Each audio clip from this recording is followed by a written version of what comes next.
So our first presenter for this evening, and you guys, you gotta give a little extra round of applause here because no one wants to be the first, right? And Jenny here has didn't know until she came here tonight that she was going to be the first. So we want to give Jenni Belotserkovsky. Did I say that right? Yeah, I did. Okay. Okay. Jenni Belotserkovsky, and I actually put her first because if I have a drink later on, I would never get that out. And Jenny's presentation is Vermont Transplant: How Art Can Help Process Experience.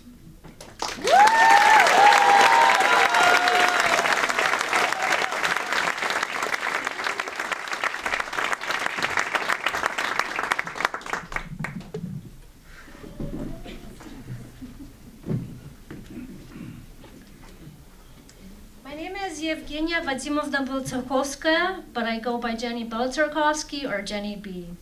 I am a first-generation immigrant, and my family were exiled because they dissented with the politics of their country. I use art to process and explore what is happening in my personal life and the world around me. This is me after I learned I was accepted here. Public speaking is a little bit of a challenge for me, but I believe challenges can help one grow and learn. Art can be a catalyst for this process. This is a colored pencil drawing I made after a person at an old job repeatedly demanded I smile. I never knew what to say until I made this image into a t-shirt and sold it as t-shirts and stickers. This is how I process what happens to me. This is an art piece I recently submitted to an art show with the theme of what it means to be a woman. The moment I saw the call for art, this image popped into my mind. I titled the work, Too Much, Too Little. All my political art has personal meaning and connection. But it can also, and is supposed to make the viewer feel challenged. In this image, I thought about the people suffering in the immigration detention centers and those who put them there. This work is a memorial to all those who perished in those immigration detention centers. As a first-generation immigrant, I feel lucky that my family was fast-tracked back in the 70s and did not have to face the ordeals of those trying to cross the southern borders now. It is called Welcome to America in Memoriam. Art should comfort the disturbed and disturb the comfortable. I like this quote by Banksy because it points to the importance of creating art that makes us think and stir an emotional reaction. Comics allow me to draw messages that can be political, personal, or both. Unlike with my other work, comics allow me to infuse humor and satire. I call this one 21st Century Uncle Sam.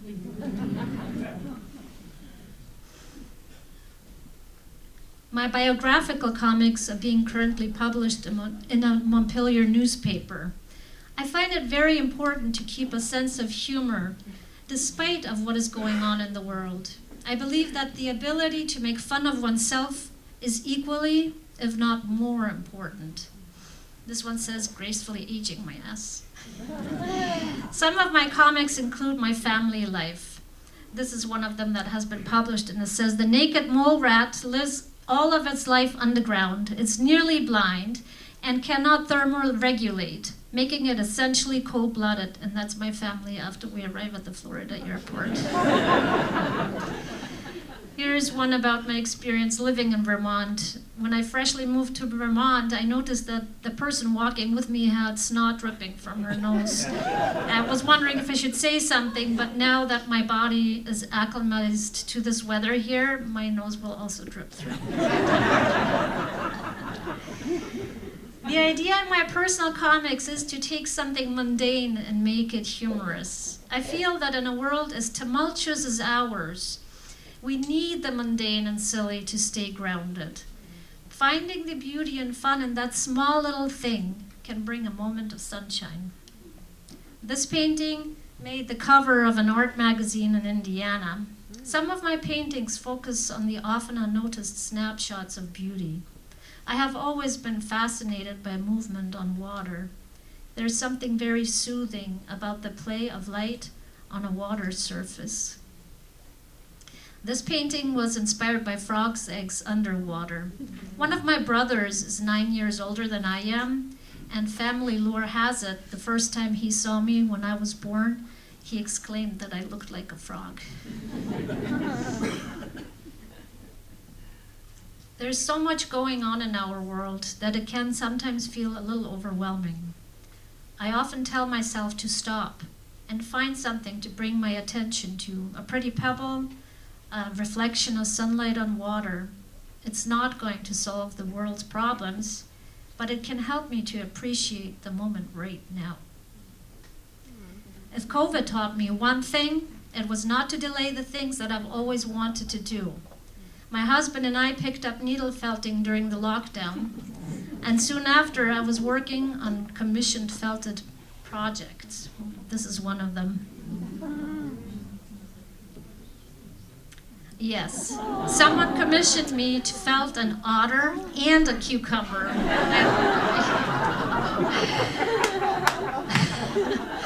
I have now felted cats and dogs, a horse and rider, foxes, gnomes, a deer, and a breakfast mobiles with coffee and donuts.